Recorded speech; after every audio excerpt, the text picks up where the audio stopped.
I'm Specialist Kirk Bell, here in the heart of Camp Fallujah.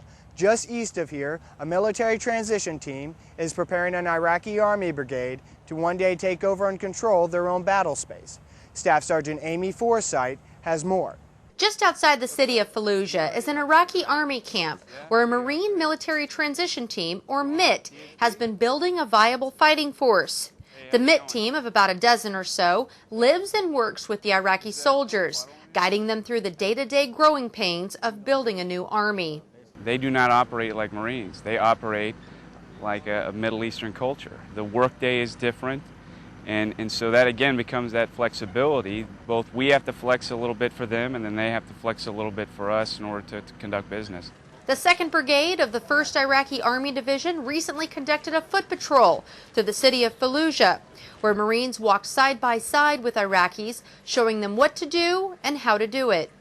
Operation Eagle was the first of many full-scale combined operations testing command and control functions.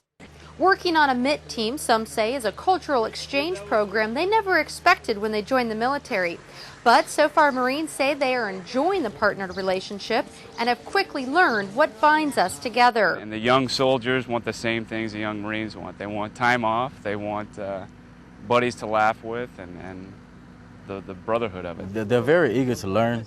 It just takes a lot of patience to get past the actual language barrier. The learning goes both ways. Marines here are learning just as much, if not more, about themselves, Arab culture, and human nature, as the Iraqis are about warfighting. I've learned that you have to be flexible, more so than anything, because the way they operate is different, so you have to adjust to that. Flexibility and patience are the two key ingredients for success here in the training camps. Flexibility when things don't go right, and patience, waiting for new soldiers to report for duty.